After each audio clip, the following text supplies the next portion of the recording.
Hello, and welcome to the Old Farm Bus Podcast. This is the back of the bus session.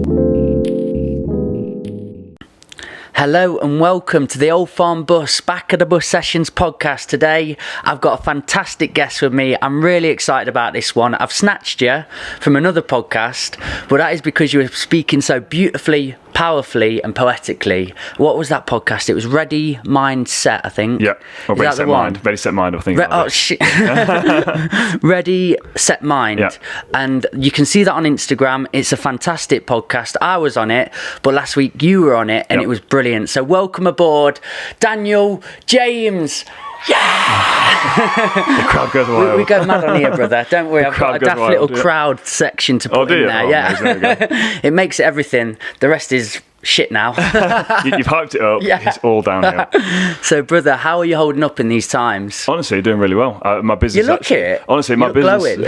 I think it's the lights. Yeah. just all the editing, the post editing. No, honestly, my business is done better now during lockdown than it was before lockdown. Legit. So I think that's the thing. I think the biggest problem is people freaked out too much. Yeah. And I always expect things to change. You might be saying, do you know, when you suffer with depression, you've been in that dark place, you always worry when you're in a good place that you're going to go back. Yeah. So I'm constantly living in that state waiting for something to happen. Mate, 100%. So I'm constantly in that state of like, right, I've got to make sure I don't fuck this up. I've got to make sure I don't fuck this up. And I'm just a bit like, oh my God. And then when it's happened, I was a bit like, right, I'm not going to fuck this up. What can I do? And then basically just shifted it around. And genuinely now, I've never earned so much money in my life, which is brilliant. That's a good attitude to implement, to always sort of be alert and switched on in the expecting? I think so, but only if it's not crippling you. Yeah. Because that's the thing for me, and again, I had a good friend of mine that always tells me that my thing is finding the balance. Because for me, I'm so go. Like, I don't want to do it. And she was just like, yeah, but you haven't done anything. Like, you've not created coronavirus. Because I was petrified. When the first lockdown came, I went, not necessarily into a dark place, but I went into my shell a bit. Yeah. Maybe for 2 or 3 weeks. And I was like, I've done this. Like, I fucked my own business up. And the first lockdown was a bit of a shit show. Yeah. Then it happened again. I thought, I'm not going back there again. Like, I'm going to do something about this. And it stuck with me when she said, you've not done this. This isn't on you. You can't control this. So I was like, right, what can I control then? I can control me. I was like, I know all this stuff anyway, so I'm not applying it. So I just basically flipped my mindset around it, thinking, where's the opportunity in this? Because the first lockdown, I went from earning a good amount of money, but because when I was depressed, my taxes were a bit all over the shop, like in the negative most of the time. Yeah. So I only made £400. The entire first lockdown, got £400 off the government. Wow. That was it. And I'm like, that can't happen again. Cheers, Buzzer. So I was like, that can't happen again. So I just completely changed my mindset around. I stopped playing the victim. I was like, right, I'm just going to crack on. And I literally just cracked on, and that was it. So for me, I don't think it's necessarily a bad thing that you're always... There's a term, blissful dissatisfaction. So I don't know if you're a vegan. I'm not. I love meat. So for me, like carnivore diet. So when you have an amazing steak, the most beautiful steak, and you have that first bite, you then don't think, oh, fuck it. You enjoy the moment, then you want more. And that's kind of where I'm at now. It's like, I'm enjoying it, but I want more. Thirsty for more. I'm not saying, oh, this tastes really, really nice. Yeah, it does taste nice, but I want more. But I'm not being an arsehole to go and get it, because it's already there. And again, toward the universe and stuff, like, my future's already there. I've just got to go out and go get it. So I've got to just carry on eating. That's all I've got to do. But I think the problem is people then worry that the steak's going to get taken away from them. Yeah. That's when it's that negativity. So for me, I did have that. It didn't serve me. So now it's a case of like, right, I don't want to go back to that. But it's not going to get taken away from me. So I'm just going to keep moving forward. If that makes sense. So I kind of swapped it attitude, from worrying. Totally. I'm not worried about going backwards now. I'm more worried about what can I do to move forward. Let it give you energy and let it serve forward. you. That's what it is. Yeah, I mean, I've felt it before in so many avenues in my life, in poetry and getting on stages, in sports, in the podcast. Always the first bit of the podcast, I think, I just start a podcast. It's the awkward bit and the rest of it's brilliant. And that's what it is. It's like, so I'm exactly the same now. When I start my podcast, I'm like, oh, what do I normally say? I'm like, oh, welcome back to another episode of the Family Podcast. And it's literally the same thing, but I do my intro and then I do the actual thing to the podcast. But it's mad, isn't it? I've found to just get straight into it. Before, I wanted to sort of hype up the guests, let them say what they did and we'll really get into it. But then we just thought, right, it got a little bit rugged and a bit sticky. So I just thought, let's say hello, get straight in, which is what we've done. And it sometimes depends, I think. Like sometimes my guests, I like to have the backstory, because sometimes when they've done amazing things, you need the backstory. But you completely right. Other times, it's like, right, I don't really give a fuck about that. Let's just get straight into the meaty stuff. So I think it's sometimes you need... And that's it, though, because with the sport, with the poetry, or with the podcast, at times where I thought, I'm going to mess it up, I expect something to happen, you're giving yourself that energy, you're creating that story. So if you go in with nerves, but let that accelerate you forward, it's a much better way. So thinking, don't worry if you do mess up though, just go forward, just play with it, use the energy and the nerves to create a good show and go on with it. I think for me it's like you've got to accept that you could mess up. Yeah. But so what? Yeah. You can mess up. You're not going to hold me to it, are you? You can literally walk on a straight road, nothing there, and you could trip over. But you worry about tripping over every time you walk. Exactly. You know? But you accept it could happen. So that's my thing. Whenever I do a podcast or public speaking or anything like that, 'cause people still say to me now, so I do a lot of stuff with clients, workshops with clients, again, talking in front of a lot of people. And people are like, you're so good at talking and all this sort of stuff. And I still get nervous. But the thing is, when I do these lives with my clients, I'll set all the camera up and I'll literally go off camera for 5 minutes. And I'll just sit down by myself. And I don't necessarily pray, because I don't necessarily believe in God. I'm more spiritual. Yeah. But I'll just come out with, just help me add value. All I want to do is just help add value. Yeah. And that's what I do in my podcast. That's what I do in the consultations with clients. So I don't do any sort of selling. I just talk. And people are a bit surprised with this. I'll be like, yeah, we're just going to talk about it. And then at the end of it, like, you can give me prices. I'm like, oh yeah, shit. Yeah. My thing is like, my whole thing is like, if you just add value to people, and you're coming from an authentic place of, how can I help? They feel that. That's what it is. You can sniff out the other. Yeah. I've done keynote speaks all over the country, and there's been times where certain people, you just think, this is a pyramid scheme, or this you're is trying to sell me on something. It's like, completely. you can't come from that place because it's not authentic. Somebody comes on stage and they're talking about their story, they're just being absolute with you, full stripped down. You think, this is what I'd want to invest in. Yeah, completely. And I think it's got to be, it's anything in life, how can you add value? What can you do to help add value to this person? I like this quote. The person I was going on stages before with said, nerves are the respect that you pay the audience. And I thought that was quite nice, because if you're not getting nervous, then I used to sort of really build myself up, and he says it's good because you care about what you're doing, you care about them having a good experience. That's what it is. The problem is then that then cripples you. That's then the problem. That's what we were talking about. It's then understanding that, controlling that. Overcare. But then once you then just flip your mindset around it, rather than seeing that as a negative thing, it's like, again, I've heard something very similar, like that's the universe telling you you're about to do something amazing. Cool. So every time I get that, I'm channel like, 100%. That's the problem. People let it cripple them. But again, I also think then if you're not being authentic with yourself, you get more nervous, because you almost feel like you're a fraud. But actually, if you can go there and imposter syndrome. Yeah, but if you're there and you're like, actually, you know what, I'm just telling my truth. Yeah. It is what it is. And so let it crack on then. It's like, okay. I mean, this is the perfect start to a podcast, but I did want to, in this bit as well, you introduce yourself on what you do and what your business is, because I didn't want to do it in the premise that I'd hash it up, because I'd say, he's a PT, you know, he goes out there and helps people in that way, but it is so much more than that. I've got a lot of PT friends, and they are life coaches, they are guides, they're so much more than just pick up that weight and start lobbing it about. I think that's the problem. A lot of them aren't like that. So people that are, then that's because most of them aren't. So for me, I don't even call myself a personal trainer. I call myself a coach. I'm not even like a life coach, just a coach. Because I don't necessarily like the term life coach. It's very namby-pamby. It's just people, fluffy, innit? I think a lot of people try and do that more for their own ego. They like to try and help people, but they haven't really gone through anything themselves. So for me, I didn't ever want to be quote unquote a life coach or to quote unquote help people. My thing is, like, I basically worked at the two top personal training companies in the country. Got an amazing amount of results with clients, absolutely fantastic results with clients. Went off by myself, got into a very bad relationship with a female. She tried to kill me. We won't dive into that. Listen, you can if you want to, but we'll give her more energy rather than actually trying to add value to the audience. But it's relevant to say that. So then I went a bit of a downward spiral. I did what most guys do, didn't deal with that situation. Went straight into another relationship, then got really badly manipulated in that relationship and went on a massive downward spiral. Tried to get myself out of it, got myself to a good place, moved to Manchester, went wrong again, went downhill again. I thought, I'm not doing this again. Then I went on this massive mission, because I don't like to not know the answer to things. I don't like being out of control, so I don't drink. I've not drank for 8 years, because longer than that now, 9 years. Because when I lived in America, I got really badly beaten up when I was drunk, and I didn't want to be out of control of my body again.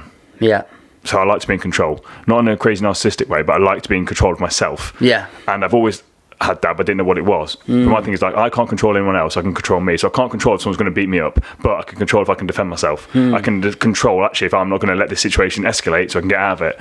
And with the depression, I was like, I've let this thing cripple me. I don't like that. So I went this massive mission of self-discovery, and my trajectory was almost vertical.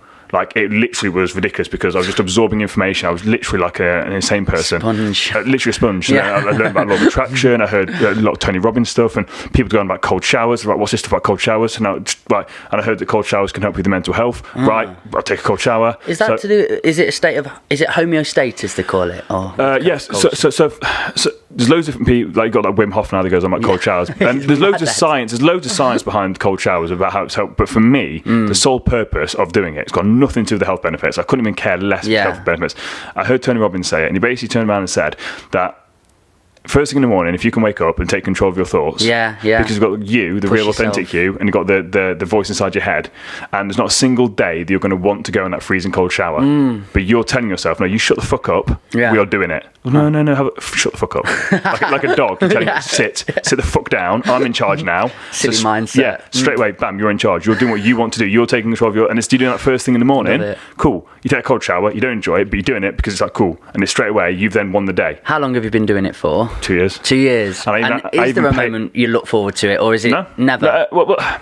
I was talking to a client about this the other day.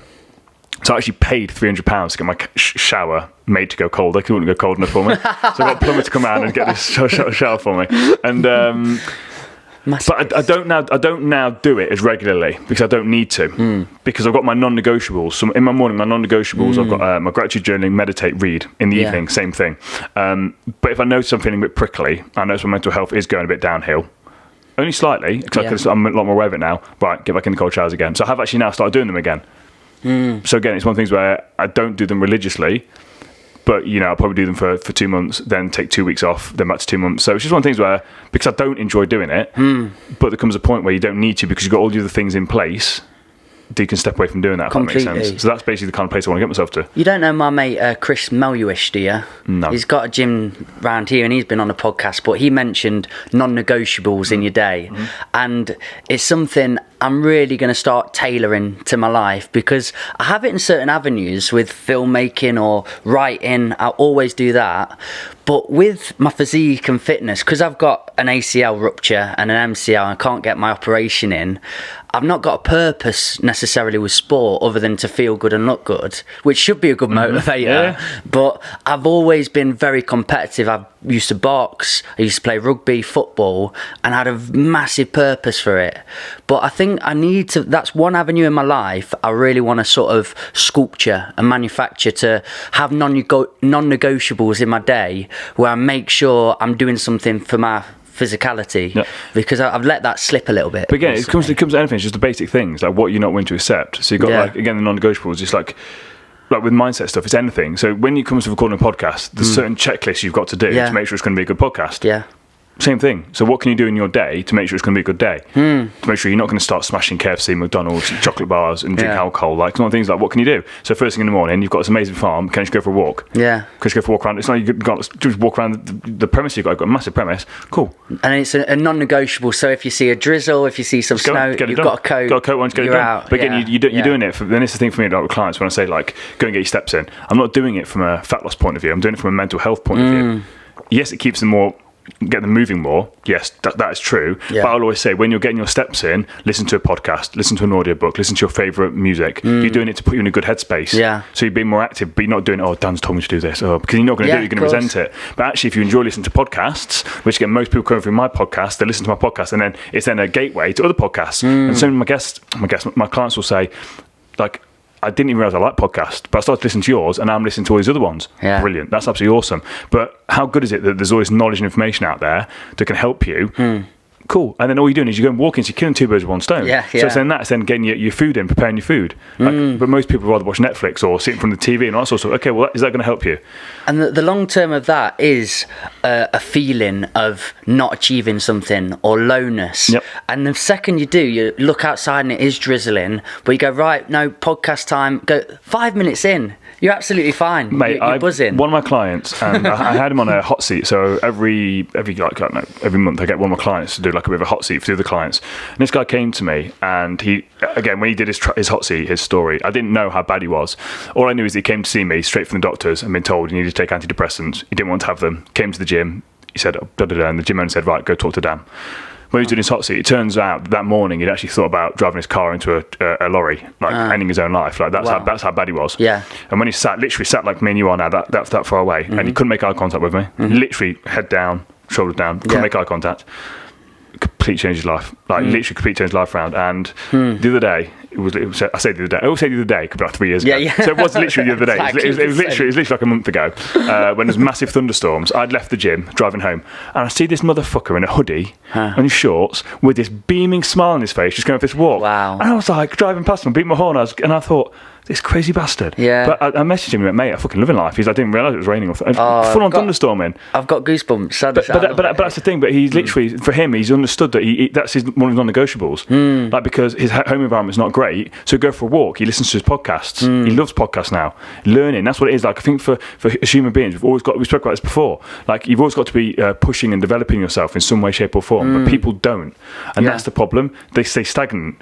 And what's the old saying? If you're not moving forward, you're moving backwards. And that's the problem with how the world's constantly evolving. If you aren't moving forwards, you're not staying still, you're going backwards. And then as we spoke about earlier, you have no purpose. And if you have no purpose, guess what? You feel lost as a human being. You don't feel fulfilled. Then guess what? Oh, alcohol makes you disappear. Oh, drugs make you disappear. Oh, sex makes you disappear. Yeah. And then you lose yourself. And then you lose yourself, then what? You're just an empty being, and life is happening to you. Just filling that void and with life, vacuous and life's voids. just happening, and life's just happening. You get to 70 years old, and you're looking around, you're like, oh, fuck me, my life's been shit. Yeah. But it's like, because you've not realised what's actually happened. And again, podcasts aren't anything fucking magical. We've got to understand, like, people would only read books, and books hold knowledge. But now you've got podcasts, and you can listen to your favourite people, and it's people giving all this information. Like, they're literally giving you the information. I say to people all the time, the thing with podcasts is, kind of like what I'm doing now, people love to talk, and people will give you golden nuggets they probably don't even mean to give you.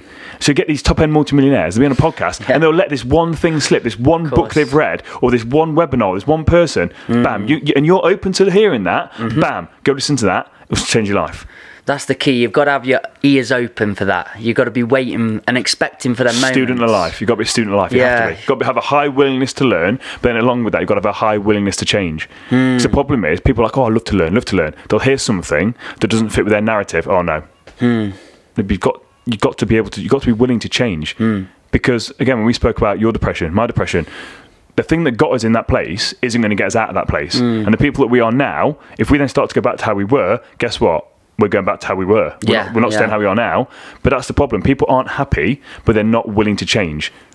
Yeah, completely. And I love how you're eloquently putting this, because for me, you would get up and brush your teeth. You'd go downstairs, have your breakfast, you'd have a shit, whatever you do. There's certain non-negotiables and what we'd always do in our life. So same with a bit of physical activity and listening to the right things and filling your mind with good information. Why don't people see that as such an important part of each day, is it as a non-negotiable? Because we're not told. Yeah. Because we're not taught. Yeah. This is the thing that pisses me off about it. It really fucks me off. Plateau and play. It fucks me off. People do not get told this information. Yeah. But it's out there. Education's quite corrupt in its essence, isn't it? It's not even necessarily education. Yeah, It's just in general. People... I don't necessarily know what it is. I'm very blessed that I'm getting to schools to help pass this information on, but this information's out there. And once I found this out, I was almost pissed off. I was like, where the fuck was this information when I needed it? Where was it? And that's why I'm so passionate now, and that's why I do the podcast. We spoke about before, my sole purpose of the podcast is to help as many people as possible. But I don't go for the masses, I go for that one person. I started the podcast, if I can just help one person, cool. Yeah. But you were talking so perfectly about purpose, how important purpose is and having passion in your life. And at schools, I felt in my own experience and where I was, there was no emphasis on passion. There was no emphasis on purpose. It was learn this information. And how many queens and kings were there? What's X and Z together? But then each person in that class is an individual, all with their own story, their own journey, their own passions that they're sort of repressing because they feel they've got to. And it's not important. But that's the most critical thing. So if you're in art and the art teacher, your passion is fishing, can get you drawing fish and writing about fish. My friend Martin Illingworth's got a book called Forget School, and he wrote one before that called Think Before You Teach, and he's got a little 9-minute film. I send it you over. It's called The Only Fresh Air Is Outside in the Yard, but it is all about this kid that, not even a really naughty one or a really good one, it's the ones in between that just go, and it's a passive experience. It doesn't mean anything. But in this film there's a pivotal moment where he's seen in a newspaper and he's won a fishing competition with his granddad, and the teacher clocks onto that, so the head teacher, and he has a bit of a moment where he speaks to all the different teachers in that classroom and in that school, and he said, right, we're going to actually use this to our advantage because we can't reach him any other way. So they're all using his passion in getting them interested in their subject. Just such a simple idea, really simple, but it's about passion infused. I think it is changing. Like, we get to go into schools and see really inspiring teachers. My partner's a teacher, and she went in with the best of intentions because she just loved crafts, she loved arts, but then she gets into it and she's got to do all these tick lists and boxes, and it's nothing about her passion and sharing that. It's about getting the kids to jump through hoops a lot of the time, and then the teachers lose it, and it's a lose-lose battle. And again, it's even the most basic fundamental things. And I was having this argument with my dad the other day. So my dad's an engineer, a very hype engineer. I basically had the argument with him talking about money. And I said, we're not taught about money. There's rules to money, which I'm literally at 31 years old just understanding. There's rules to money. There's rules of making money. It's as simple as that. There's rules. But instead we're taught the square root of whatever it is. Whatever pi is. I ain't got a fucking clue, mate. It's not relevant. But like I said to my dad, I said, if I wanted to be an engineer, I then go to university and I then learn about maths and all that sort of stuff. But until then, it's like there's an amazing picture on Instagram you see. We've got like an elephant, a monkey and a fish and something else, and they're told to climb a tree. Well, of course the monkey's going to win, but what's the elephant and the fish going to do? But you tell the fish to go and swim, it's like this fish will swim. It's like, and that's my thing. So when it comes to school, you just sort of like put in this little box. And again, don't get me wrong, there's nothing wrong necessarily with schools. It's like, as you said, it suppresses that creative freedom, and we lose ourselves. And then we're told you've got to go work this job and do da-da-da, and you get all this debt, and it's just like... It seems very set up for a certain subset of people. Absolutely. And the other ones that are the fish in that scenario of the tree, they're going to come out of it in a very confused manner, which I did myself. Were you in a similar position? Yes, so basically I was dyslexic. Well, I am still dyslexic. So I'm still dyslexic. So I used that as an so basically I've got a college degree, like A-levels, and a university degree, but I'd never read a book until I was 22 years old. I basically was using an excuse. But again, that was my limiting belief. I'm dyslexic, I can't read. I could read, I just didn't want to read. I wasn't very good at it. And obviously, because I wasn't reading, everyone else got better and I just got worse. But then once I realised, actually, all the knowledge in books and blah, blah, blah, blah, sort of went through that. But I didn't necessarily leave school in a bad way. I just had no purpose. I just didn't know what I was meant to do. And I think you get that now with a lot of people who leave university, like, oh, they've done everything they're meant to do. What you're told to do. You go to college, you go to university, you get a degree, and then what? And that's the thing. So you get a job. Like my brother's got a degree in history. Brilliant. He now works for a clothing company. Nothing to do with history. So what's the point? And you look at all this stuff, it's like, university's meant to help you with your passion and all that sort of stuff, but it doesn't. And then what do you do?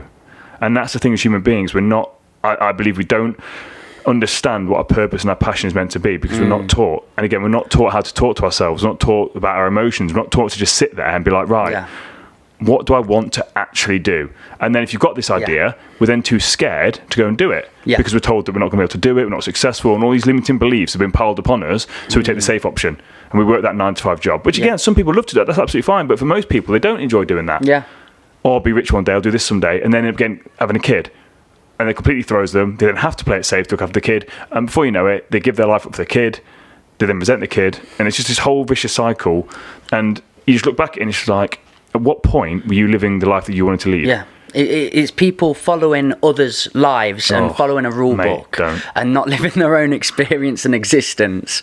But for me, with my depression, I was crippled with it and had no idea where to go. And what I was saying about schools there, it is totally because I was just left afield. I was left on my own to work it all out for myself. And I think it's good for people to go through pain and be hit hard, but to be given tools along the way that you can find at some point for yourself, that's the important and fundamental thing about it, I really did have to go through hell and back to gain them tools. And I don't think people need to fall as hard as we did. I think they can have equipment given to them subtly, and then suddenly they can find access. And you literally hit the nail on the head there. It's depression for me was the best thing that ever happened to me. Yeah, that's bizarre to say, but it's the best thing that ever happened to me. Would I wish it upon anybody? No. And that's why I'm trying to help people. I don't want, my whole premise is to help as many people as possible not feel as shit as I felt. Yes. That's the goal. Perfect attitude. But what people don't understand is, and I mean everyone, no one understands this, is every single person on this planet, I don't care if you're a multimillionaire, I don't care if you're a celebrity, I don't care what you are, you have mental health. Yeah. Everyone. Just like cardiovascular health, digestive health. Yeah. You have mental health. You might not be struggling with it right now, but how good would it be to have a few axes just wrapped around your belt, so when you're falling down that mountain, oh, fucking hell, I've got these axes here, and you can just grab onto it, and it stops you from falling down to rock bottom. How good would that be? So actually only fall down a little bit of the cliff rather than all the way down. And that's the problem. We're not given these tools, but these tools are there, and they're fucking free. Gratitude journaling is free. It's a free thing. Journaling is free. And this is all this stuff, it's free. It's easily accessible, but we're not taught it. Training... Everything. Writing poetry, 100%. music, expressing yourself. And again, but some people, their idea of doing poetry and expressing themselves is their idea of hell. Yeah. Okay, cool. That's not your vibes. But how about just gratitude journaling? Completely. Oh, I don't like to gratitude journal. Okay, cool. Well, how about you just sit with your thoughts? Oh, actually, you know what? I can do that. Why don't you try meditating? What? Anything. Again, running. Just anything. There's an outlet for you to just be with yourself. But the problem is we're too busy distracting ourselves from ourselves. We'll do anything to distract ourselves. We won't just sit. I like what you were talking about as well with the 9 to 5 or so on, because I think a mistake that I made after I found all these answers, and it was just an influx of information, Buddhism, Hinduism, The Secret, whatever it be at the time, I was just lapping it up and getting philosophy drained into me because I needed it so desperately. Because I was telling you before the podcast, I literally typed in easiest ways to die. That was the night I was ready, and instead I read on Reddit a little post, and somebody said, before you do anything daft, and he did send me down psychedelics and substances, but I was saved on that night. I was that minute little inch away from topping it and just finding a way out. But after I've been given all this information and been on my journey, I just wanted everybody to change. I just felt I had this answer that I needed everyone to understand. So I wanted them to live out sort of my existence in a certain way. Because for my dad, he's a Buddhist monk and he doesn't know it. He's just so in the moment, got his headphones on, walking all day, and I was alienating him because I thought, Dad, no, live like this. You need to be more on it. Feel this way. Have a passion. Do this. But he's lived that life. He used to be a semi-pro footballer. He's had his experience. He just wants to be more relaxed and zen and just in a simple place. And a lot of my friends, I feel like I alienated because I spoke in such a absolute way on a pedestal in this is what life should be. And the moment I realised, I was being very egotistical, I checked myself again and went, no, that was just your answer you found. What I do, I've got other podcasts to do with my other personal trainer mate called Words and Wisdom. But my disclaimer before that podcast is the people that I'm talking to now are the ones that are actively seeking change. Because the ones that are happy in life, 9 to 5 in, but in a genuine happy way, cool, do your thing, you're in it, you're happy. But the ones that are falling or close to falling or need somebody there, that's where my words are aligned to and trying to help and access. You completely, and that's the thing. So for me, it's looking at people and do with their 9 to 5s. We know that they're not happy. But it's not our place to say anything. Like if you try and force something upon someone, it makes them resent you. Yeah. And also what you need to understand is when people are so plugged into the matrix, as I like to call it, like again, but we've been there. Yeah. And that's what I'm saying. I literally wasted 28 years of my life. Yeah. I wasted 28 years of my life. It's a painful feeling when it's painful, but the thing is, it's allowed me to be where I am now. So I wouldn't change it for the world. But I just realised I didn't live with any purpose or passion. I was just literally existing. Yeah. And that's the state that most people live in. But again, if you're plugged into the matrix and you don't know you're plugged into the matrix and you're happy, Cool. It's not my place to say anything. Yeah. So when people come to me and want my help, I then pass it on. So my podcast, again, if you're happy living your 9-to-5 life, cool. You probably don't want to listen to me talk about law of attraction and the fucking. You don't want to listen to that. And again, it's fair. On my podcast, I don't really talk too much about it because I know that people don't want to talk about that. My thing is that it's attracting people that do feel a bit. I don't quite feel happy. Yeah. And that's the thing. Most people don't feel happy, and I feel like happiness. This thing blows my mind. People need to understand that happiness is a feeling. Yeah. Your thoughts create your feelings. It's impossible for you to be feeling shit if you're thinking happy things. If you're thinking about bunny rabbits and unicorns, unless you're petrified of unicorns and bunny rabbits, you're going to be feeling pretty happy. But the problem is people are feeling shit. They're feeling low. And they're feeling rubbish. Their thoughts must be negative. But they don't know they've got a choice. And a vicious cycle in both ways. And I had this yesterday with this amazing girl that came to see me. She was in a really bad way. Had a fantastic thing. But the eureka moment for her was, I can't take control of my thoughts. I can't take control of my thoughts. I said, can you not? I said, okay. Anyway, I had in my head right, we'll come back to this in a second. Carry on talking for 20, 30 minutes. I said, I want to try an activity with you. I said, okay, so anyone listening to this, we're going to do the same activity. Just close your eyes. I said, right, close your eyes and think of a can of Coke. I said, when you think of the can of Coke, give me a thumbs up. Thumbs up, cool. I said, think of a unicorn. Waited. Thumbs up. Cool. Said, right, raise your left hand. Waved her hand up. Said, cool. Said, open your eyes. Said, you just took complete control of your thoughts. And she looked at me. Wow. And she's like, you motherfucker. Dude, she was like, you motherfucker. And I went, so you just told me 20 minutes ago you can't take control of your thoughts, and that's why nothing's changed. And I've literally just proved to you that you can take control of your thoughts. And she literally just looked at me. I was like, there you go. And that's the thing, but we're not taught that. Yeah. Now you can't control what pops up, so you can't control your thoughts in the sense of you can't control what you're about to think, but you can control your emotional reaction to that. How you experience it. Or if that negativity comes in, you can then think of something positive, because you can't think of something positive and negative at the same time. It's either one or the other. So if you've got this like a slide that you want to call it, whatever it is, a filter, that's your happy place, your favourite time, again, could be playing with your kid. And you're feeling that negative thought comes in, you can't control that negative thoughts come in. It's then hooked you. So it's too late now. You can't get rid of it. You can't just let the thought pass. You've now hooked into it. Cool. If you've then got that slide that you can then think about, and you then think of that positivity, you can't then think of the negative because you're not thinking of the positive. And then if you keep holding that thought there, then you're going to start feeling a little bit better and relaxed, and then the other thought will just dissipate. It's powerful. But we're not taught that. Yeah. And it's a free thing to do. Yeah. It's so possible. And this is the thing. And I said the same thing to the girl. I said, thoughts aren't the problem. Thoughts are just pictures or videos in your mind. They can't hurt you. They can't harm you. Have you ever read or listened to the book Power of Now? Yes. Yeah. No. Fuck me. Listen to it. Jesus, are you joking? Have you listened to it? Yeah. Mate, you're braver man than me. That motherfucker. Mate, Jesus. Eckhart Tolle, mate, innit? Paint is more fucking moist than ears. He is the driest motherfucker. Brilliant. Don't get me wrong. The content's brilliant. electric. The content is unbelievable. But you listen to him. Try staying awake. Listen to that guy. He's so chilling. I went through like really severe psychosis and schizophrenia, paranoia, because it was all self-induced. Been on a big drug substance fueled tangent for about a few months. It led to a tasering. Cool story. But I went through all of that. So when I was healing myself, I didn't go and seek out that. I learned for myself. I was just picking up book after book or listening to podcast after podcast.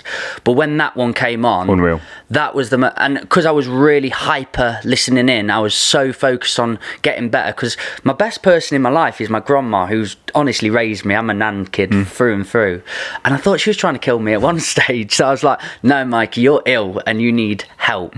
So I was listening in to everything as concrete as you could, and that came on, and I just realised how sort of frugal, like how powerful thoughts can be, what road it can take you down, and how you need to be sort of the master of them. And it is a disease in essence if there is a absolute non-stop influx of thought and you can't control that, to have power over them. That it taught me so much. I say it as well when I talk about stuff like this. I make it sound really easy and simple. Yeah. But we know it's not. Yeah. So when I'm talking about like just plan, when something think something negative, just put a positive one in. Yeah. Of course, fucking hell, but it's like it's not as easy as that. But it's understand that people don't realise that they can actually take control of their thoughts. And there's a build-up process to it. So 100%. there's different levels of mental health, and there's people that 100%. truthfully do have very painful experiences and hardships to deal with. 100%. But this is the sort of information where you can start learning and feeding into on a daily, and just having them mini wins and celebrating mini wins where you've had a negative thought come in and you manage to turn it into a positive. Absolutely. Or it's just neutral. Yeah. Because even just starting off from being a negative to being neutral, that's better than turning it into a positive. Completely. And that's the thing, it's understanding, as you said, you hit the nail on the head, there's different spectrums of mental health. Some people come to me, it's like you need to go see a therapist. Yeah. When you're really at that rock bottom, I can't help you there. And I always say this, if I'd gone back in time to when I was depressed, literally me, come back, and I'd literally seen myself like some crazy fucking weird shit, I would have told myself to go fuck myself, because I didn't want to hear and I didn't want to know. And when you're in that dark place, you don't want to know. It's only when you're desperate, you're trying to find that one grain of light in the darkness, is what I call it. You look at that one grain of light. I went on this course once, and it was one of those moments with poetry. Never done poetry in my life, but I was on this course and this thing came to me. I can't remember what it was, but it's something along the lines of, when you realise that you are the light that you've been searching for, you can never end up in darkness again. Yeah. I've heard that quote. I think it was about a cave, and as soon as it's let the light in, and there's been a crack open, there's no way of that turning back. When you realise that you are the light. Yeah. So you don't need to look for a crack. When you're in that darkness, you are the light that you're looking for. Yeah. You're looking for someone else or something else to save you. No, you are the light. That's so stunning, yeah.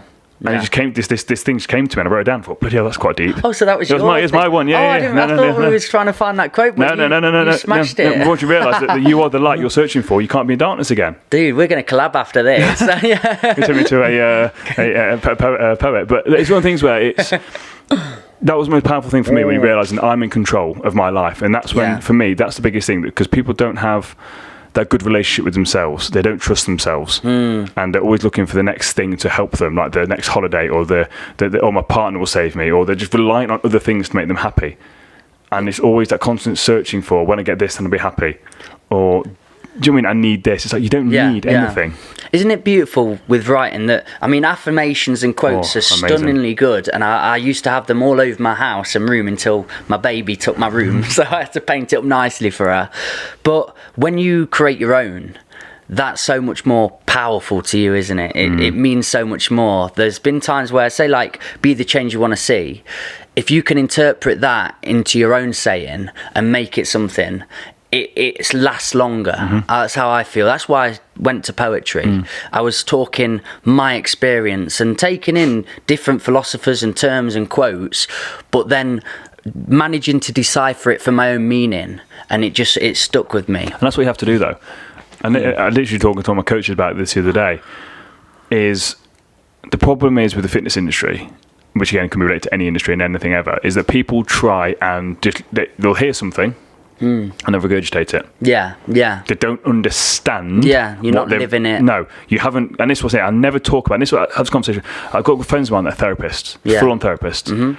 And I will talk to anybody about mental health. Anybody. I don't care if you've got a PhD. I do not care. I will talk to you about mental health because I understand it on that level. Yeah. You may be smarter than me, which is brilliant. I want to learn. But I understand it on that level. The problem is people regurgitate information. They don't understand it enough, and then that's dangerous. Especially when it comes to mental health, and people now, we spoke earlier on about people being life coaches. Yeah.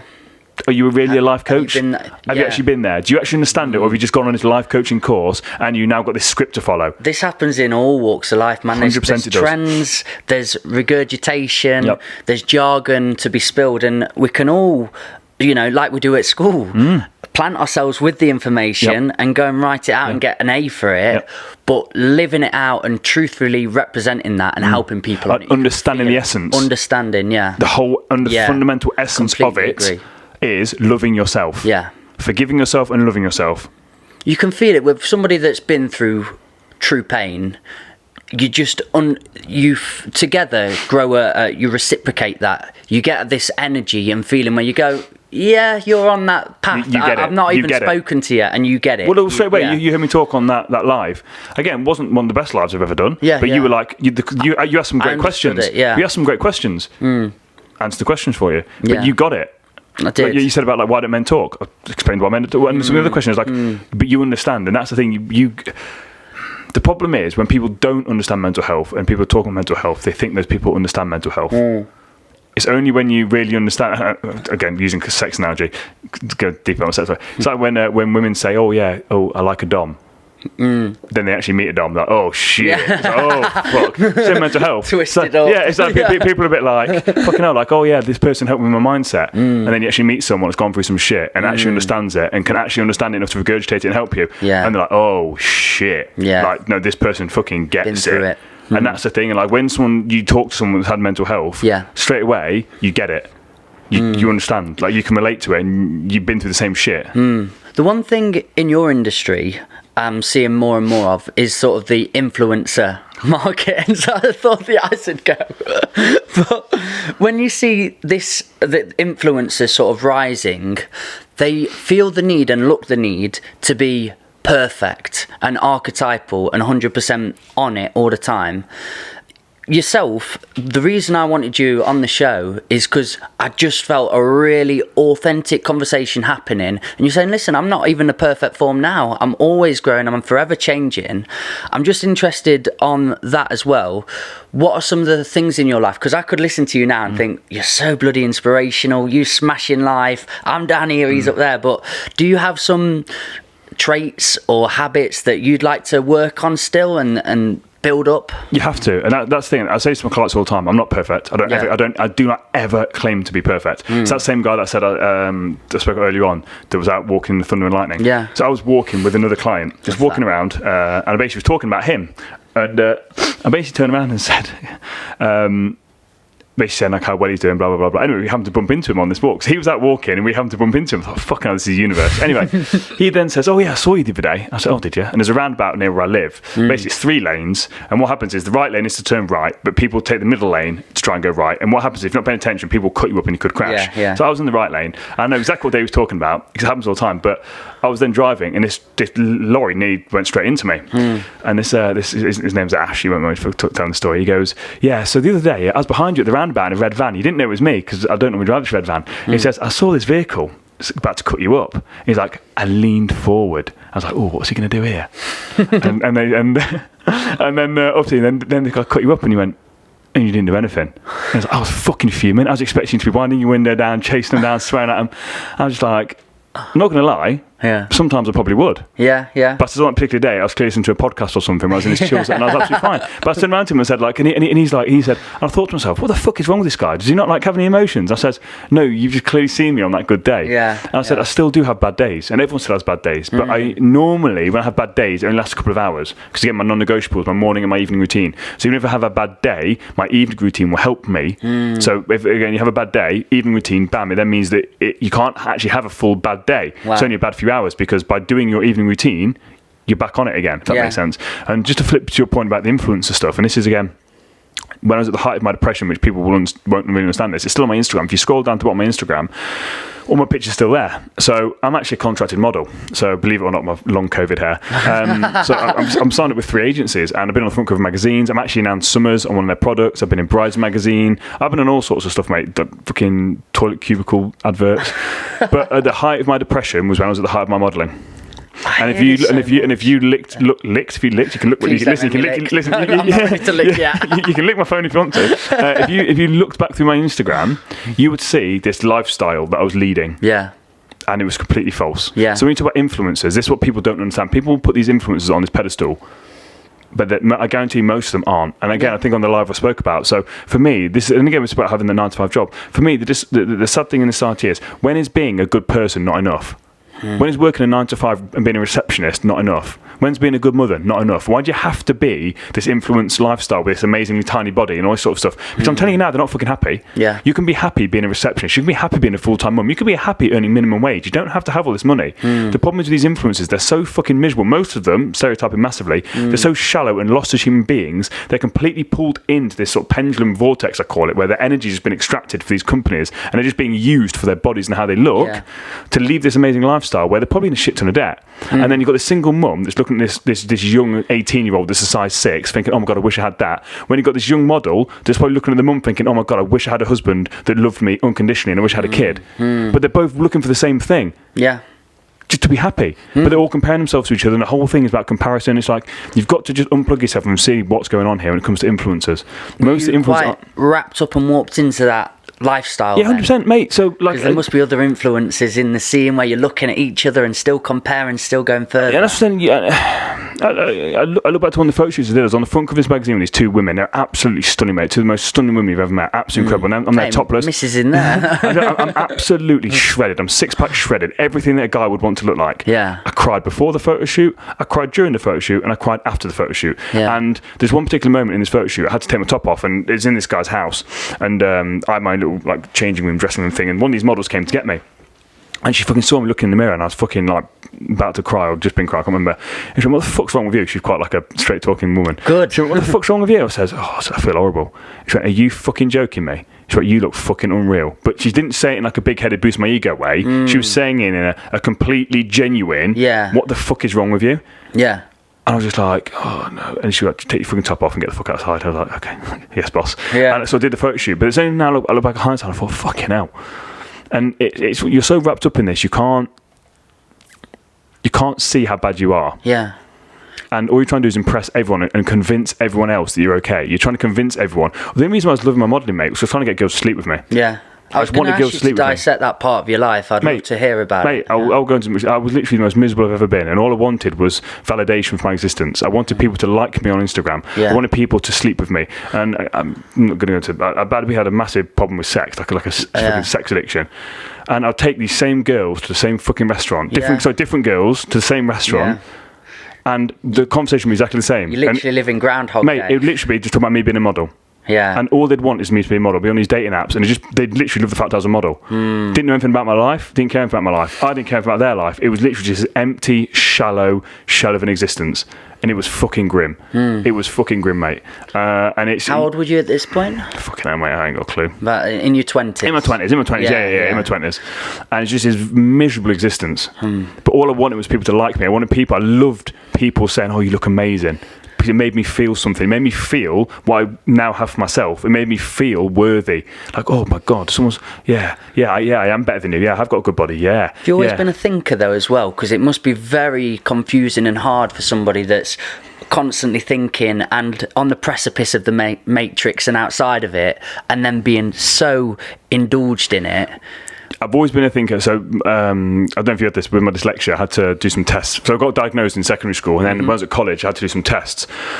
And the person said I must be one of the most frustrated people on the planet, or in the UK, I think she said. And I said, what do you mean? And she says, your brain speed, because this is the age bracket at the time, so it would have been 18 to 22, let's say. Yeah. And she said, there's only about 2% of people with a quicker brain speed than you.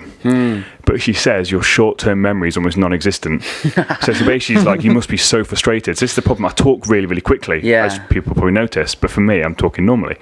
But it's because if I don't get my words out, I'll forget. And literally in the middle of my podcast sometimes, I'll be like, what the fuck was I going to say? It's really frustrating. So I've always been a thinker, but it's like I wasn't listening. I wasn't observing this. I had this conversation with this lady yesterday. Like, there was the real me. There's a good human being. I'm a good person. I've always wanted to help people. God, we're going deep into this because I can't remember when I spoke about this, but this is it. I forget what I think about things. But this is the core essence of me. Was that I was brought up in a good household with good ethics and morals to be a good person. I was the kind of guy that would literally stop my car, get out and help the old lady across the road. I've done that a few times. I'm the guy that would feed homeless people. That's me. But I then lost myself trying to be someone else, trying to impress other people. Yeah. You want to sleep with me, I want to sleep with you. Like, do you mean like me? Just fucking like me. Like, I'll be an arsehole. Like, do you mean whatever? Just like me. And I wasn't living my true authentic self. I wasn't congruent with who I actually was. And I completely lost myself, which is when I was at my most miserable. I then found myself again, but found myself better because I understood who I actually was meant to be in my core essence. And now I'm back to helping people. And again, business-wise as well, we spoke about this before, my business has never been better. But before, for me, business was, I need money, I need clients. Money. Yeah. Joe, when I literally ditched that, and it was like, right, how can I help people? How can I help? Mate, it just fucking comes to you. Wow. Because you're going from a place of complete authenticity, of like, if I'm going to help people genuinely, the money will come. The podcast costs me money each month. Hosting and the equipment, I don't care. Because if it helps someone... Pure enjoyment as well. Pure enjoyment. I enjoy doing it, but it's helping people. Yeah.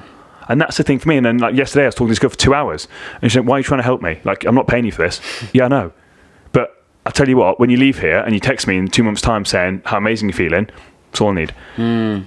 Because the money will come if you're coming from a place of being genuine, authentic. And people get this wrong. Before, I was trying to make things happen. I was trying to force my life. And there's a thing like going with the flow. Again, where you get deep into law of attraction, stuff like that. It's like when you're going with the flow of life, people use that quote all the time, go with the flow. They don't really understand what that means.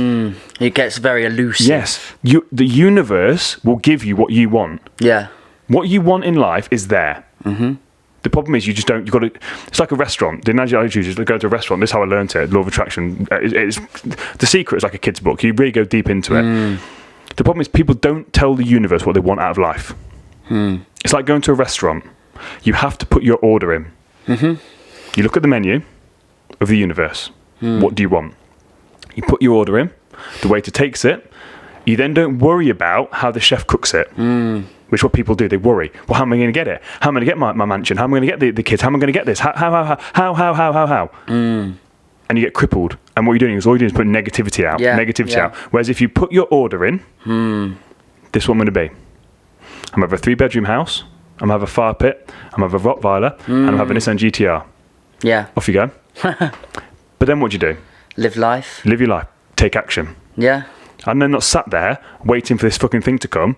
I'm ordering my drinks. I'm getting my cutlery ready, like at Nando's. Getting my cutlery ready, getting my napkins ready, getting my sauces there. I'm taking action, preparing for it to come. Because the chef's doing it. The universe is doing it. But you're going with the flow. Where some people, they're trying to go upstream. They're trying to control the uncontrollables. I cannot control you. I came here today, never met you in my life, didn't know what to expect. I thought, you could be a fucking arsehole. I could just waste my time. It could be a fucking shit show. I can't control that. All I can do is come here, just going to add some value. Play your game. Play my game. That's all I can do. I know the end game. This is going to lead to something in some way, shape or form. This is going to help me in some way, shape or form. Don't know what it is. It's going to teach me something. Cool. But the problem is people try and fight against it. Yeah. They try and swim upstream. You're not a motherfucking salmon. Stop trying to swim upstream. And all you're doing is you're just trying to steer your boat in the right direction. That's all you're doing. But you're just letting it happen. Let the universe give you what you need. And people will probably think I'm fucking gone out and I'm doing psychedelics. I'm fucking not. I've never done a psychedelic in my life. Never done a fucking drug in my life.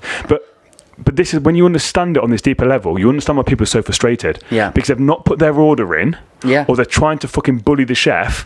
And no, just let it happen. It always does come back down to that term of balance as well. You know, you're either swimming really fast upstream, whereas you're supposed to be allowing yourself to go with it, or you can just be fluffy and flippant and elusive and keep hitting the rocks and everything. But you don't know what the fuck you want. Having that path and assertiveness of, no, I do know what I want, I'm going to follow the stream, but it is also me taking that path and taking that direction. Because the problem is, people worry too much about the path. Yeah. It has to look exactly like this. If it doesn't look exactly like that, head rolls off. You can't. Because the universe will change. There's different lifelines you can go on. And every choice you make, you have a choice. You'll either move you closer towards your goals or further away from your goals. But you need to understand what your goal is in order to know if you're going to move towards it or away from it. And people don't understand this. So what is your goal? Make the right choices. And it's very black and white for people, isn't it? It's sort of this way or that way. But life is nuanced and it's grey. And there's infinite ways of accessing that. 100%. But having that... Do you write it down then? Do you sort of have objectives? Have you got it with you now? No, mate, I've got it with me. It's on my fucking back of my phone. Vision board. Phone. Perfect. Vision board. Oh, dude, yeah. Vision board. Absolutely stunning. I've got a similar thing. So, and I've also, people, you're going to think I'm nuts. Mate, I've seen you do a bit of rapping. I've actually got, I'm going to die. I'm not playing it, but I've got a thing on here called My Future, where basically it's a beat, and I'm not rapping, I'm talking over it, and I'm talking, my future self Let me help you with that, is man. talking back to me. Wow. So my future me, like in some sense, I know where my life's going. Yeah. I know what's going to happen. It's already happened. It's already happened. Yeah. Because people think time's linear. It's not linear. It's not a straight line. Deep conversation here, but it's not. So my future's already happened. I just have to go and get it. So that's me talking to myself. And I'm sat on my balcony of my 3-bedroom house. I'm drinking my coffee, overlooking my garden and my fire pit, my Rottweiler. Yeah. That's my it's already happened. And what you're doing, you're programming your subconscious. Because the problem is, the goals that people want, they don't think they can achieve it. It's outside their comfort zone. So what you've got to do is you've got to make small little steps to expand your comfort zone. How do you do that? Visualization. Get yourself more comfortable to have that. Because people won't even want to say their goals. People won't even want to say it. They get too... Sounds silly. People are going to judge me. Who gives a fuck? I couldn't give a fuck if you think I'm a twat by doing it, by recording a rap. I know you wouldn't, but do you know what I mean? I couldn't give a fuck. I literally played some of that in front of my clients. Yeah. And I sat there and I said, I bet half you guys would have crawled up your ass when I was playing that. I was cool. The only person you're damaging is yourself in that situation. Absolutely. Just by holding yourself back. I did a music video yesterday with these dancers and girls, and one thing, like, I've just had a daughter, 5 months old, and I know I'm going to put her into drama classes, and so where they've got to go and express themselves and learn their emotions, because these two girls, only 21, but they just didn't give a shit. I said, in the best kind of way, it's that sort of art of not giving a fuck. Yep. But I played the track, and it's a new track that I've been working on, and they were going to do some interpretive dance towards it, and contemporary art, and I thought I'm going to have to really prep them for it. They said, no, just play the track. I was like, okay, played it, and they just let their bodies move to whatever rhythm, and I went, that's first take. It takes me 3 or 4 to warm up, because I've got a filmmaker there, the guys on the sound over here, and I'm quite conscious of it all. And then I warm in. They had this complete comfortability of just being and letting their bodies go. And that was, when you were talking the way you were talking then, those 2 girls popped into my mind, and I was like, they embodied that. They were truthfully representing that. And it's so stunning to not give a fuck in the best kind of way. And it's bizarre. When we're talking that, I couldn't even tell what you just said. Yeah. Do you get in that flow state? Yeah. Mate, I'm like, what did I just what was I just talking about? Mate, it happens to me all the time. And that's how I know it's going to be a good podcast. Because we're both dyslexic, so this is going to be the most beautifully explorative but disjointed podcast of all time. If you've made it this far, congratulations. You're in with the team. You're getting the good stuff now. Like, if you've made it this far, you're getting to the good stuff. I can't wait to hear this. Is it going to be a rap, though? Would you like to get into music? It's not necessarily a rap. I can't rap. It's just me talking. So it's Drake's beat. Basically what I do. Yeah, it's Drake. I can't think what the name of the track's called. Mike Skinner. Yeah, there you go. Yeah. That's but it literally just me, and I didn't know the beat of this song, but I can't remember who it was. I basically heard it's called Featuring. I heard some guy basically said that when he made his dreams happen, he basically downloaded this exact same song by Drake, had the beat on, and then basically told himself about his future. Yeah. Right, cool, let's do that then. When we were talking about The Secret, Kid's book. It is a kid's book, isn't it? Because there's one document. I love documentaries. I've got a. If you're going to talk about The Secret documentary, it's fucking wank. Well, let me jump with that. Go. Because I've got a treadmill at home now. I know I've got all this space, and then I go and buy a treadmill. But it's because I wanted to watch stuff while I do it.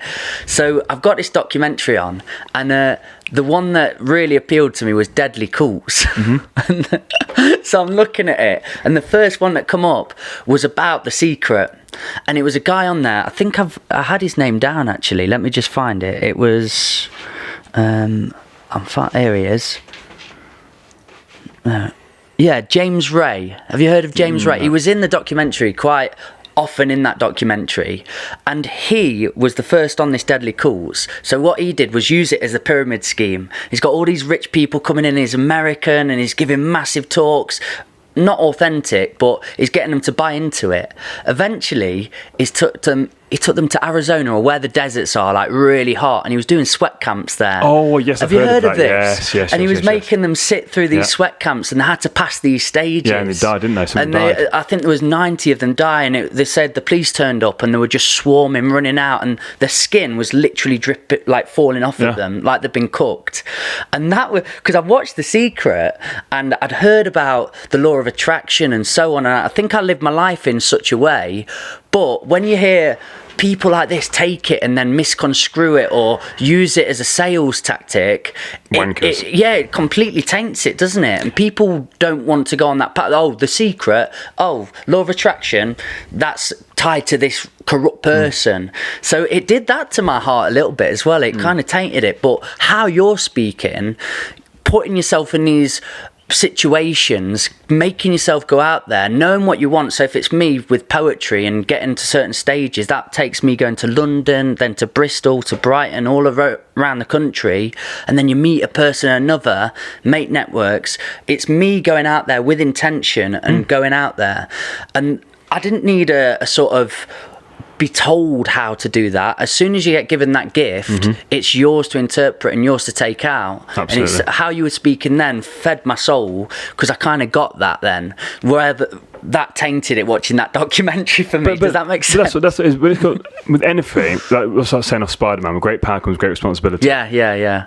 It's true with anything. Like once you understand mindset and mental health stuff, you have the power to use it for good or for evil. Simple as that. But same with anything. It's all about intention. So a knife. Yeah. With a knife, you can save someone's life in surgery. Yeah. Or you can stab someone to death. What's your intention behind it? Completely. And again, with that, you can't control what people are going to do with that information. I'm going to use that. Yeah. I'm nicking that. Yeah. That's stunningly good. But again, with it, it's like you can't do anything about that. All you can do is just go there and worry about yourself. I can't worry about what you're going to do. You could take this podcast and you could do anything with it. Yeah. W now. What a wanker. This guy, bellend. I hate You had a couple of funny things. Too many things to could add in there. But that is the same with social media. Oh, God. Whatever it is, but what a wicked attitude to go, it doesn't have to be good or it doesn't have to be bad. You get to interpret that. It's context. And it's hard. Like I said, I say to people all the time, like, when I'm talking now, it's hard. But every night we need to understand, I read every night and every morning. Yeah. So this stuff hasn't just come to me. Like, it's not just like I've not just woke up one morning, I'm like, oh yeah. Like, it's stuff that I've had to really use because, again, I used to be a very angry person, just angry at the world, but I was just more angry at myself. And it's just then when you understand and you look at Buddhist philosophy on stuff, and you look at all this ancient stuff, look at any religion. I don't give a fuck what religion you are. I'm not religious. I'm not religious. I'm spiritual. Yeah, same. But you look at the core essence of every single religion. What is it? To be a nice human being. Treat others as you wish to be treated. 100%. The golden rule. That's why I got that. It was in a song. The golden rule. Every day I'm measuring the hurt within the golden rule. I went, oh, what's that? Looked through. That's what I've been trying to fucking say all this time. The golden rule. Be nice. Treat others how you wish to be treated. And every single religion goes back to that. Yeah. And once you understand that, awesome. And again, you look at like the Bible and stuff like that. The people talk about the kingdom of heaven. When you interpret that, you realise that the kingdom of heaven is you living your true authentic self, and you're living in the kingdom of heaven. You're living your life as your true authentic self. Madonna sang about this, didn't she? Place on Earth. Yeah, Place on Earth. And then you've got hell. Hell is you not living your proper self. You're living like the worst possible life, and then your life will be hell. And that's what I'm saying. It's like you with the Bible and stuff like that, and anything, any religion, you look at the core essence of it. It's just rules on how to be a good human being. People misinterpret so much as well, don't they? And take very literal. But again, like we spoke about, it's intention. How the fuck can you have holy wars? How can you have war of religion? Yeah. How? By definition, you can't. Because by definition, you can't have war over religion because you're then losing the core essence of the religion, which is treat the people how you want to be treated. What? So you want to be murdered by? Are you fucking off your head? So people use that as an excuse, use it as a weapon. Once you understand this, and again, religion has like a cult-like following because, again, people don't understand the core essence of it. They're religious, but they don't understand the core essence of it. Yeah. That the power is within them. Because again, religion holds this thing of, you've got to do this. You've got to be part of this community to have this special thing. Yeah. No. You have the power. You as an individual have the power to be the best version of you, to take back control, to live the life that you want to lead. The problem is people want you to pay thousands for it. Yeah. Or buy this course, do this, do that. No, motherfucker, no. Just sit with your own fucking thoughts and do the work. And this comes back to what you said earlier in that lyric that you wrote, you are the light. Yes. Within that religious community, whatever community of a subset of rules, it's down to you inevitably in the end to go, oh, that works for me. That's beautiful. I'm keeping that. Yeah, I don't like that. Yeah. No. And you can say no. But then you look at prayer. What's prayer? Oh, yeah, prayer works for me. Pray to God. Okay, what are you doing when you pray Him? Law of attraction. What are you putting out there? Positivity. Yeah. Dear Lord, I want to do blah, blah, blah. It's a self-fulfilling prophecy. You're then talking to yourself. Yeah. You're saying to yourself, right, we're going to do this. And it happens. But then you're taking some action towards it. And again, look at all the beauty. Oh, God's done this. Again, I would say God, I'm not saying just Christianity. I mean, anything, any religion. But you need to understand that there's other things behind this as well. So you go deep into it. Like, there is something. Whether it's God, a God. For me, it's the universe. But for me, it's the universe. So you need to understand that everything in my life I've got and I'm going to get isn't me. It's the universe. Yeah. My guardian angel, going deep into whatever you want to call it. Yeah. I can't it's beyond ego. It's beyond ego. So all the stuff I'm creating, all the stuff I'm doing, and again, when my clients get these amazing results, I'll always say, oh, you've done amazing with your clients. No, they've done the hard work. But with anything, like where I'm going in my life and what I'm trying to create, it's not me. It's the universe. Yeah. And the universe is going through me. Like I just said there, I literally couldn't even tell you what I said. When I went off on one. I couldn't tell you, but that's the energy, the universal energy coming through me. So it's in there somewhere.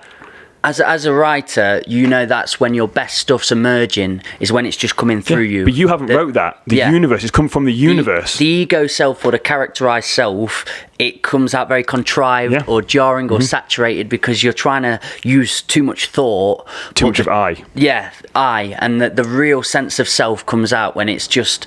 You don't know where it's come from. Yeah. Holy shit, that's the line. Thank you, universe. That's what it is. The universe. Again, that's when you're thanking it. Yeah. So you've had to do the work. Yes, you have. But you've got to thank your guardian angel or whatever you believe in. Like, for me, it's like a sort of guardian angel. Like, I'm really trying to get some work into this. Like, the more I've looked at it and going into it, like, there's a guardian angel that's looking after you. You just don't see it. And people say it's got it. But for me, it's this guardian angel. Okay, we would call it a different dimension, going to deep stuff. But that's what it is for me. So any good stuff that's happened to me in my life, I know that it's not me. Yeah. It's someone else has helped me with this. I'm just then executing on it, if that makes sense. Yeah, completely. Again, I still fuck up. I fuck up all the time. But for me, the saying that I've got is, it's impossible to fail if you're learning from it. Because then that failure, by definition, becomes a lesson. Yeah. Cool. Impossible to fail. And you're not attached to that failure. You're just allowing experience and learning to happen. Because if you go, oh, that was a failure, I'm a failure, and you attach it to self, then that's what you become. But if you go, oh, that didn't work, there's a lesson, here's some learning, you've not attached yourself towards it. Yeah, I think that's absolutely stunning. I can definitely vibe with you, brother. Mate, going on all day. We should have set like a stopwatch, like a fucking buzzer to go off. Let's go for the world's longest podcast. Sod it. Get the bevies in. Don't know where to go. Mate, I told you about magic juice. Get me some coffee down my neck. I did I not tell you? Get coffee down my neck. I'll tell you anything. With your clients, then, do you have to be very conscious of what they're about and what they're after? Because when you speak of a spirituality, does it put some people off sometimes? It's kind of taboo in certain places. I don't really speak about it. Yeah. All I have my clients do... smashed it on here. Honestly, this is the first time I really spoke about it. Yeah. And being completely honest, I don't even talk about it on my podcast. I don't.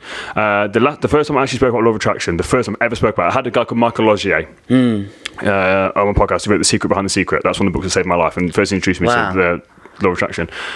Had him on my podcast. He's absolutely incredible. But then I've gone in an even deeper level of law of attraction. But I still don't talk about it until 4 weeks ago. I basically did these workshops I do on a Friday. So how many clients I've got now? 35, 36 online clients. So they're there at this workshop, and I said, right, today I'm just going to talk to you about law of attraction.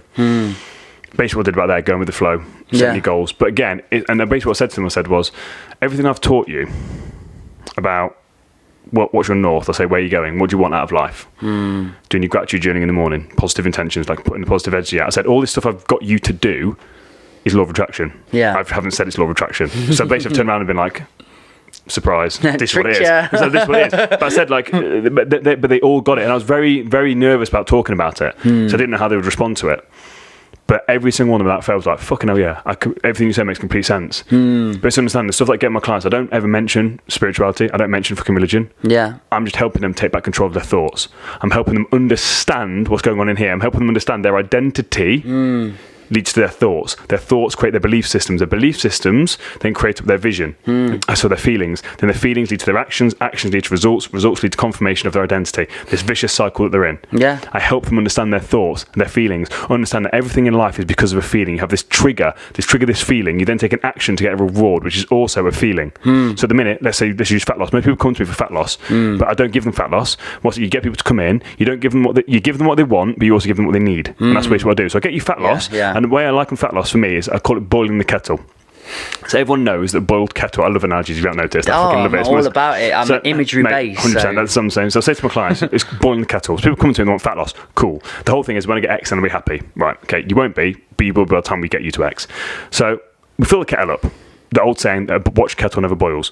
The fat loss kettle is filled up. You turn it on. We then leave that kettle and we go and work on you as a human being. Yes, yeah. Because then by the time we fixed you, /fix, I say the word fix, it's not about fixing. Yeah. People aren't broken, they don't need fixing. They need to find themselves. But again, you try and explain that to someone. Guidance or help. Yeah, 100%. Yeah. But they do all the work. A good coach and teacher shows them where to look, but doesn't tell them what to see. Put them on the back and start running. Doesn't tell them what to see. Yeah. So I basically give them some information. It's then up to them what they do. Brilliant. basically like, this is how the mind works. This is how your thoughts work. This is how feelings work. Because they take control. And what happens is by the time they've got their shit together and have started to love themselves again, oh fuck, I've dropped 20 pounds. Yeah. Look, would you fucking look at that? And that's how it works. But it's understanding that the initial thing with it is that all these limiting beliefs that they've got, people self-sabotage all the time. They don't understand why they're self-sabotaging. People will try and get fat loss working against their identity. If your identity is, I'm a fat failure, guess what? You can lose 20 pounds, you're going to gain it all back on, because you're then going to feel uncomfortable because you've now lost this identity, this fat failure identity that you're still holding. You're now 20 pounds down. You're now not a fat failure because you've done something with your life. Guess what? You've got to go back to being a fat failure because you don't know what this personal thing is because you've not worked on it. Yeah. Bam, you then like a bungee cord, go back to being a fat failure. Oh, why do I self-sabotage time and time again? So this thing for me, I work on my clients. Like the cogs. And this was about earlier on, we kind of whizzed past it. I'm not a personal trainer. I help people get fat loss. I'm very good at fat loss. That's my forte. But I understand a lot about mindset, self, identity. So my thing is, again, I don't cram it down their throats, but I make it very clear when people have consultations with me, this is what we're doing. A non-negotiable. You have to read this book. You have to. This one book, you read this book. You have to gratitude journal. You have to. If you don't do these things, I'm not taking you on as a client. Wow. So straight off the bat, they understand you've got a gratitude journal. And he means business. If you don't do it and you don't get results, it's your own fucking fault. Because you've not done the work. You haven't done the work. I'm telling you, to get these results that you want, you've seen me get, you have to do these things. If you don't do these things, you're not going to get these results. And it's fucking free. I send them the motherfucking book. You don't have to buy the book. Just read it. Just read the book. Scrimpered up book that everyone's been using. I get it off Amazon free. Like, they're not free, but pay for it. What I really liked what you said there as well is understanding the brain, understanding what makes you tick and what makes you sort of fall and fail. Because for me, I was unaware a lot of my life. I was sort of just on pilot mode. And probably similar stories. I've really got into girls at one stage, and so I'm an addict. I think I've got a different wire up to a lot of people. When I'm in something, I'm in. I'm all balls deep. And I struggled so much with females and women, but also that was a part of my brain. It was a part of my trigger. I'd not had much love in my life as a kid. So all you wanted was that reward. Yeah, feeling I loved wanted and wanted. validation. Yes, I was loved, desperate. wanted validation. That's what it is. And you was using whatever it is, whatever act, drugs, sex, alcohol, to get that reward. 100%. But once you understand that, what's missing, then you can do something about it. Exactly that. That's what it is. And right now you're doing so positive with it. It's not a problem.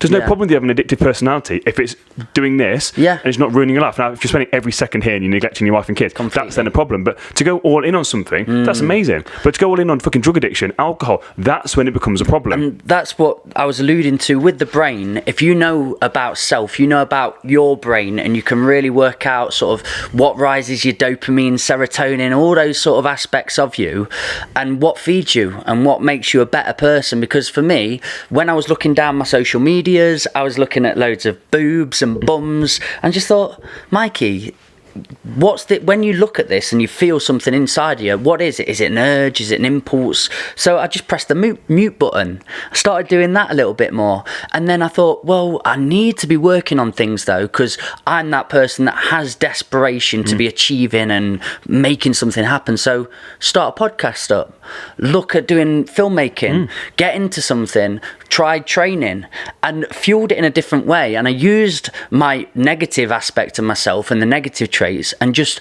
focused on a different part of my life. And I love what you said there about the brain.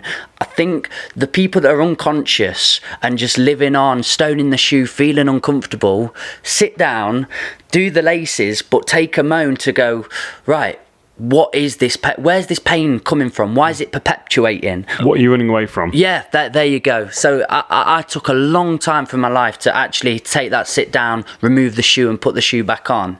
But it's so powerful when you do. And I think that first comes into self, into looking inside where it come from. I'm going to use that. Mate, we're analogy monsters. Yeah, you can use my knife one. I'm going to use that stem one. That's a fucking great one. Knife and shoes. There you go. We've got a track coming out of this, dude. Yeah, there you go. I with the bass. The bass DP voice. Oh, and you know what I've got? The Joker Squally. Hello, everybody. There you go. We'll get something come out. It's a nice podcast voice you've got though, dude. Is it? Yeah, really nice. Works. But again, but this is the thing. I've always hated my own voice. Really? I've always hated pictures of myself. I've always thought I had a big forehead. But again, people want to pay me to do photos. Cool. Yeah. But then when it comes to podcast, again, I had to get over that thing of my voice. Because at the end of the day, I don't care. And I had a lot of people say that I swear too much. if you can't get past my swear words and actually hear what I'm saying on a fundamental level, because again, it's intention. Again, we're not going deep into me swearing, but there's reasons why I swear. And it's understanding that it's never done with intent. When I'm on my podcast, when I'm using the word fuck, shit, whatever it is, it's never said with malice or intent or aim to make people feel a certain way. So when you understand that, and I'm coming from an authentic place, and you hear past that, you will get the core essence of what I'm trying to say. But again, if you're going to use swear words, okay, cool. You're then not ready to listen to the message. And you're not clumsy with your swear words. No. You don't just add it every other sentence, because people can be unconscious about how they use it. But for me, swear words can really accentuate a part of the conversation. I mean, I'm really reflecting back to the streets. Dry your eyes, mate. I had a horrible breakup, mate. I went the wrong way too. But when you've got dry your eye mates on, he says, I'm not just going to fucking leave it all now. Dude, I just got goosebumps again saying that, because he couldn't have just gone, I'm not just going to leave it all now. You said we'd be together and that was your vow. But fucking and doubling up on the fucking. Powerful. That's strong, and it catches me every time. I kind of want to run through a wall when he says it. And that's the thing, people, and this is where I did a workshop for some vets. Again, vets got a very high suicide rate. And I went into this workshop, and this group of workshops, it was like a 6-week workshop thing, and talking to the person who's running it, I said, do you want me to curb my swearing? And he said no. He said, the reason why we've got you on is because you're not this pristine corporate person. You're real and raw.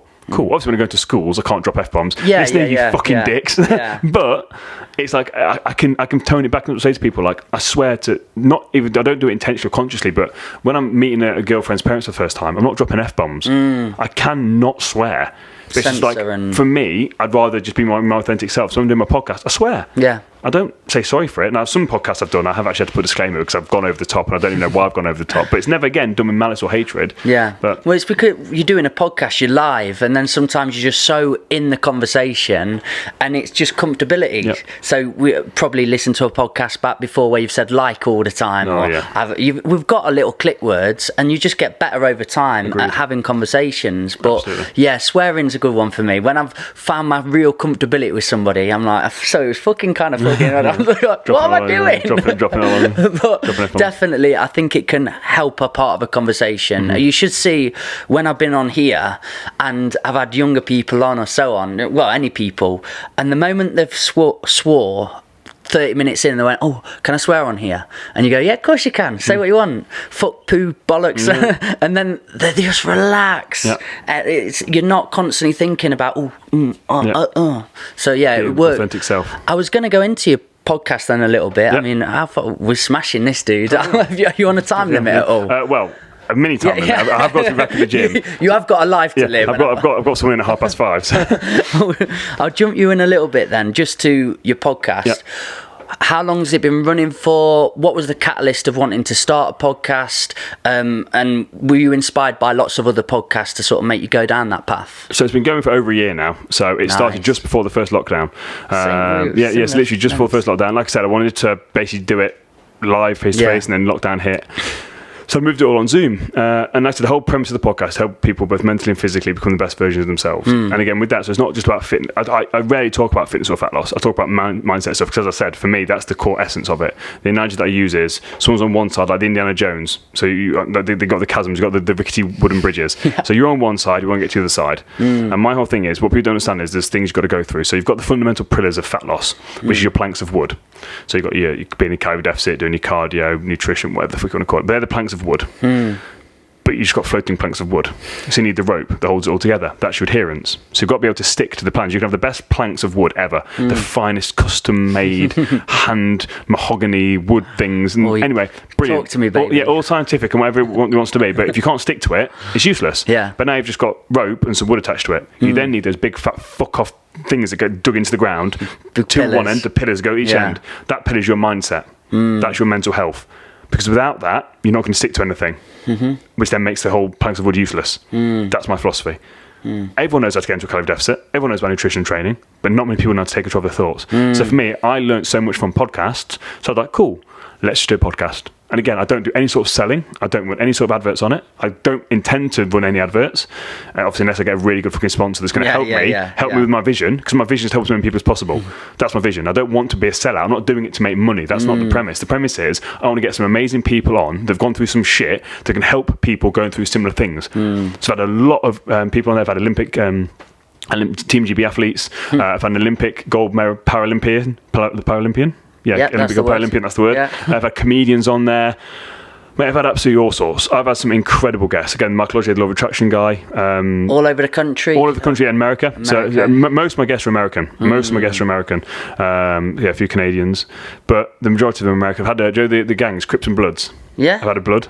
Crip, he's a Crip. Whoa, dude. So I've had a Crip on. I've been showing his story about that and went to jail and all that for armed robbery. Later? I'll go looking for it. For armed robbery. That'd be fantastic. A guy called Jose Lugo, absolutely brilliant.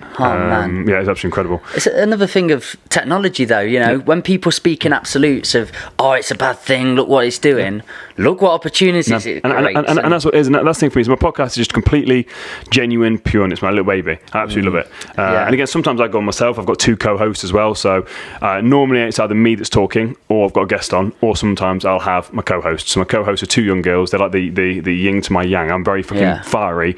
One's my coach called Charlotte. She's very yoga, zen. She's 25, I think. And I've got another one called Heather. She's also, again, very... listen to her podcast. Yeah, she's very sort of chilled and relaxed. Again, very zenned out. And she's like 22, I think, or 23. I think she was the one that was like, I'm really nervous. And then went into it and just smashed it. What were you nervous for? And that's what it is. So with it, so you've got my 2 co-hosts there that are like Dean to my Yang. So sometimes if I want to talk about stuff, so we talk about periods the other day. So the last podcast, the latest one was all about periods. And it was just them talking about their experiences going through periods and how men don't understand and all the experience. But again, it's amazing because as a male, I don't want to, it's not a scientific episode, it's just their experience. And again, loads of people are like, oh my God, I've gone through the same sort of thing. So that's what it is. For me, it's just open up conversations. My podcast said to open up conversations to get people to think and then be like, I can sort of relate to this a little bit. This is what this person did. And like I always say, all my guests say the same things that I say. They just say it in a different way. Yeah. Because once you understand that mental health and mindset is a coat hanger, and all people are doing is putting their own clothes on the coat hanger, then you understand, it's just a coat hanger. If I can just nail down that coat hanger, cool. That's all I'm talking about. It's not my ideas. Some of it's my ideas, but it's just I've learned it from other people, I've implemented it, and I'm sharing my truth of what I've learned. So it's like a big community jigsaw, isn't it? 100%. And there's an answer behind all of it, 100%. and there's something that we're all accessing, but we're all adding our own little piece to it. Absolutely. And completely, you can listen to certain people and feel, they seem to just get it more than me, more so, and you just go, no, you've not found your way yet, you've not discovered your piece, but there's a piece, and you can add it whenever you need. It's one of the most powerful episodes. There was a woman called Petrus. She was in a cult called the Children of God. Wow. Have you heard about that? It's basically a massive paedophile cult. It was Where was it? But in America? In the world, all around the world. It's basically. I think it's on Deadly Cults. Yeah, it will be. So the Children of God, basically, the whole premise of it is like that they believe that everyone should be having sex with everyone at any age. It's fucked up, mate. I 100% watched this episode. So she had a member of that. She was a member of that. We don't talk about the cult because it's quite triggering. Obviously, people like it's very fucked up and paedophilic. So, but it's just a case of we mentioned she was in that. Then we talk about how she then tried to acclimatise. She then became a massive alcoholic, nearly killed her kids through alcoholism, and now she's a motivational speaker and goes into to workplaces to help them implement mental health mindset stuff. But what an amazing story that is. Yeah. So people think they're at rock bottom. Okay, fucking hell. And again, it's all relative. Because people are like, but my story's not as extreme as hers. It's irrelevant. Your story is your story. Yeah. It doesn't have to be that extreme. And I hope to God it isn't that extreme. But it's understanding that someone's gone through that extreme and look how successful they've become. Yours might not be as extreme, but it still affects you in the same way. Yeah. You can just be as successful. It's just a case of stop being the victim and actually taking back control and doing something about it. You've experienced pain, you've been through fear, and you've come to a light side. And then use it. Use that pain. Make it be worth something. Yeah, helping others find that light side and all the answers that you've discovered from it. 100%. And that was your idea of starting the podcast, was always that. My goal was to help one person. Yeah. I didn't think anyone would listen to it. It's really taken off and it's been a lot more successful than I thought it was going to be, but which is brilliant because again, it's just me just rocking up and trying to add value. That's all it is. But it's a case of I just want to help one person. Yeah. It was my quote as well, or one I'd seen again that stopped me in my tracks, was that be the person you needed when you were younger. Yeah. Oh, mate. Yeah. It's so simple. Yeah. But you do reflect to it. I was horrendously bullied at school. I really hated my experience. That no love aspect, and just looking out and going, oi, Mikey, you're going to be all right. You're going to be fine, man. We'll come out of this together. Absolutely. There are answers, and there are good people in the world. There is. And that's something to remember. Like, you are amazing as you are. You don't need anything or anyone else. Just start trusting, loving yourself, and forgiving yourself. Wow. That's all you need. It's a beautiful way to end it on, isn't it? There you go. Leave it with that. Dude, I've got a lot of love for you, man. Yeah, mate, it's been you're amazing. doing really special things. Thank God you exist. You've channeled your pain, you channeled your anger, all those negative aspects of yourself, and you're doing good into the world. Yeah, I completely applaud it. No, also thank you. Much love. Thank you for having me on. Thank you for inviting me and having me on. It's been We'll do this awesome. again. We'll have a good catch up. I'll help you in any way we can. And I love that. Thank you. Beautiful. Brilliant. Well, guys, you've been a part of the Old Farm Bus Back of the Bus Sessions podcast. Where can they find all your stuff, mate? What can they podcast and all, everything? So the podcast is the Prime Life Project podcast, and it's available wherever you listen to your podcasts. So Apple podcast or all Spotify or all that sort of stuff. And you can find my personal page on Instagram is Daniel_James_fitness. Feel free to drop me a DM on there. I'm always open to chat with people. So yeah, if you're struggling, you need to reach out, want to talk to me. Is that mainly on Instagram? Instagram, yes. I don't do much on Facebook. I am on Facebook, but I don't tend to do much stuff on Facebook. I think it's gone apps to shit. Yeah, so for me, I'm on Instagram. I've got a Prime Life Project Instagram as well, which is Prime Life Project_official. But if you want to get me properly, it's Daniel_James_fitness. That's where you find me. Beautiful. Guys, remember what we say. Just be nice to one another. That's all. Peace out. Big love, man. Take care.